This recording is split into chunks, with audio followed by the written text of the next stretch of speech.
নমস্কার বন্ধুরা, welcome to আরকে sports. আরও এক নতুন ভিডিওতে সবাইকে জানাই স্বাগত। প্রথমেই ক্ষমা চেয়ে নিচ্ছি, কারণ আমি যেখানে থাকি সেখানে আমার বাড়ির পাশে একটা অনুষ্ঠান হচ্ছে, সেখানে 3 দিনের অনুষ্ঠান রয়েছে। তো সেখানে জোরে জোরে খুব মাইক বাজছে, আর সেটার আওয়াজ হয়তো তোমরা ব্যাকগ্রাউন্ড সাউন্ডে পেতে পারো।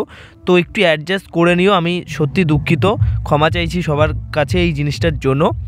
তো সুপার কাপের প্রথম ম্যাচেই জয় তুলে নিল মোহনবাগান দল। পরপর 3টে ম্যাচ হারার পর অবশেষে জুয়ান ফ্যান্ডো দল ছাড়ার পর ক্লিফোর্ড মিরান্ডার হাত ধরে জয় ফিরল মোহনবাগান দল। দুর্দান্তভাবে আজকে মোহনবাগান দল কিন্তু জয় পেয়েছে, যেখানে সবচেয়ে বড় একটা ভালো বিষয় যে মোহনবাগান দলের 2 স্ট্রাইকার গোল করেছে।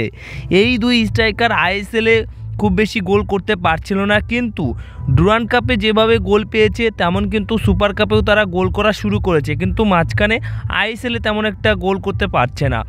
তো আজকের ম্যাচে সিনেদি ডেকানের বিরুদ্ধে যেমনটা বলেছিলাম ভিডিওতে, তেমনই কিন্তু লাইন আপ করেছিল। হ্যাঁ, অবশ্যই সুমিত রাঠি, আশিস রায়, হেক্টর ইউস্টে, বাসফোর, এই 4 জন ছিল ডিফেন্সে। তো একটু হলেও চাপ প্রথমে বাড়ছিল, কারণ প্রথম দিকে মোহনবাগান দল বেশিরভাগ নিজেদের অর্ধে পাস খেলার চেষ্টা করছিল। হাফে তেমন একটা সুযোগ তৈরি করতে পারেনি বা আক্রমণে তেমনভাবে যায়নি মোহনবাগান দল, কিন্তু যখন প্রথম গোলটা সিনেদি দল করে 28 মিনিটের মাথায় পেনাল্টির মাধ্যমে, অবশ্যই সেখানে সুমিত রাঠি একটা ফাউল করে বসে বক্সের ভেতর, আর সেখান থেকেই পেনাল্টিতে গোল করে উইলিয়াম। 1-0 গোলে যখন এগিয়ে দেয় সিনেদি ডেকান এফসি দলকে, তারপর থেকেই মোহনবাগান দল কিন্তু আক্রমণে আরও একটু নিজেদের তাগিদটা বাড়ায় যে আক্রমণ করতে হবে এবং গোল করতে হবে। আর সেই অনুযায়ী জ্যাসন কামিংস 39 মিনিটের মাথায় একটা গোল করেন, কিন্তু আমি বলবো জ্যাসন কামিংস কিন্তু এই ম্যাচে তেমন একটা কাজ করেনি বা তেমন ভালো পারফরমেন্স করেনি, কিন্তু তিনি গোল পেয়ে গেছেন। আমি এক কথাই বলতে পারি জ্যাসন কামিংস খুবই একজন লাকি স্ট্রাইকার, যাই কিছু করুক আর না করুক গোল ঠিক পেয়েই যাবে। আর সেই মতো তিনি অভিষেক সূর্যবংশীর যে শটটা, সেটা পোস্টে লেগে তার কাছে চলে আসে, সেই বলটাই গোল করে, এবং সেখানে পুরো ক্রেডিট যদি গোলটা অভিষেক করতো, দুর্দান্ত একটা গোল, এবং তার নামে সত্যি বাহবা দিতেই হতো, কিন্তু অভিষেকের সেই গোলটা করে দেয় অবশ্যই জ্যাসন কামিংস। তো খুবই ভালো কথা এবং খুবই ভালো ব্যাপার আমাদের জন্য, কারণ স্ট্রাইকাররা গোল করছে। এবং 39 মিনিটের মাথায় 1-1 গোলে সমতায় ফেরে মোহনবাগান দল। হাফ টাইমে 1-1 গোল স্কোর থাকে, তারপর সেকেন্ড হাফ শুরু হয়। সেকেন্ড হাফে কিন্তু আরও শুরুটা মোটামুটি আক্রমণাত্মক খেলতে শুরু করে মোহনবাগান দল। আর সিনেদি ডেকান এফসি দলও কিন্তু যথেষ্ট ভালো পারফরমেন্স করেছে, তারা যতবার আক্রমণে উঠেছে ভালো পজিটিভ কিছু করার চেষ্টা করেছে। আর মোহনবাগান দল হ্যাঁ আক্রমণে উঠলেও কিছু কিছু সময় গিয়ে ওই ডিফেন্সে গিয়েই ধরা খেয়ে যাচ্ছিল। আর হুগো বুমোস, ডিমিট্রি পেট্রারা সারা মাঠ জুড়ে খেলছিল। অভিষেক সূর্যবংশী যথেষ্ট ভালো পারফরমেন্স করেছে। 71 মিনিটের মাথায় আরমান্দো সাদিকিউ, যে স্ট্রাইকারকে নিয়ে এত কথা আমাদের হচ্ছিল বা এত আলোচনা করছিলাম, সেই স্ট্রাইকার অবশেষে গোল পেয়েছে এই ম্যাচে। আর তার যে গোলটা, এরকম আরমান্দো সাদিকিউর এরকম গোল মোহনবাগান দলের হয়ে এখন অবধি দেখিনি, কারণ ঠিক সময়ে ঠিক জায়গায় আরমান্দো সাদিকিউ ছিলেন এবং দুর্দান্ত ফিনিশ করেছেন। তো এরকম যদি প্রতিটা ম্যাচে খেলতে পারে তাহলে অবশ্যই গোল পাবেন। আরমান্দো সাদিকিউ 71 মিনিটের মাথায় ওই গোলটা করার পর মোহনবাগান যখন 2-1 গোলে এগিয়ে যায়, তারপর কিছুক্ষণ পর গিয়েই কিন্তু আরও একটা চান্স পেয়েছিল আরমান্দো সাদিকিউ, সেটাও ঠিকমতো কানেক্ট করতে পারেনি, একদম নর্মাল স্লো শট ছিল, যার কারণে আলবিনিও গোমস মোটামুটি হাত দিয়ে ঠেকিয়ে দিয়েছিল। তো ওখান থেকে আরও একটা গোল করে ফেলতে পারতো। মোটামুটি জ্যাসন কামিংসের থেকে আরমান্দো সাদিকিউ আজকে স্ট্রাইকার হিসেবে যা যা করণীয় দরকার তিনি সেই কাজটা কিন্তু করেছে।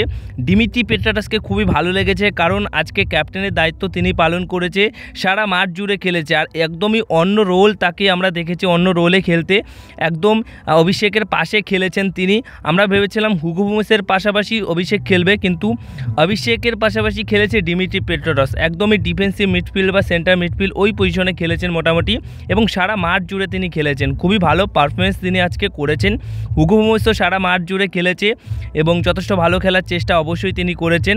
এরপরে 86 মিনিটের মাথায় অভিষেক সূর্যবংশী ডাবল ইয়েলো কার্ড খেয়ে রেড কার্ড দেখে, যার কারণে প্রথম ম্যাচে জয় পেলেও আমরা এরকম একটা জিনিস দেখলাম, যেখানে অভিষেক সূর্যবংশী খুবই একটা ইম্পর্টেন্ট প্লেয়ার মোহনবাগানের জন্য সুপার কাপে, কারণ তিনি একমাত্র প্লেয়ার যিনি কিনা সেন্টার মিডফিল্ডার বা সেন্টার ডিফেন্সিভ মিডফিল্ড পজিশনে খেলে থাকবেন। তো নেক্সট ম্যাচ তিনি মিস করবেন। এবার শেষের দিকে একদম মোটামুটি কিছু পরিবর্তন করে ফেলে, যেখানে সুহেল আহমেদ ভাট আরমান্দ সাদিকুর বদলে আসে, হুগো মোসের বদলে আসে ইংসন সিং। তো শেষ অবধি এই ম্যাচটা মোহনবাগান দল 2-1 গোলে জিতে নেয় এবং ক্লিফোর্ড মিরান্ডা অবশ্যই তার আন্ডারে মোহনবাগান দল প্রথম জয় তুলে নেয় সুপার কাপে। আর এই ম্যাচ জেতার ফলে 1 নম্বরে ইস্টবেঙ্গল রয়েছে 1 ম্যাচে 3 পয়েন্ট নিয়ে, আর 2 নম্বরে রয়েছে মোহনবাগান দল 1 ম্যাচে 3 পয়েন্ট নিয়ে। এবং বন্ধুরা আরও একটা সুবিধার কথা বলি, আরও একটা ভালো জিনিস হয়েছে সেটাও তোমাদেরকে শেয়ার করি। সেটা হচ্ছে মোহনবাগান দল যে গ্রুপে রয়েছে সেখানে ইস্টবেঙ্গল রয়েছে, হায়দ্রাবাদ রয়েছে, সিনিদি ডেকান রয়েছে।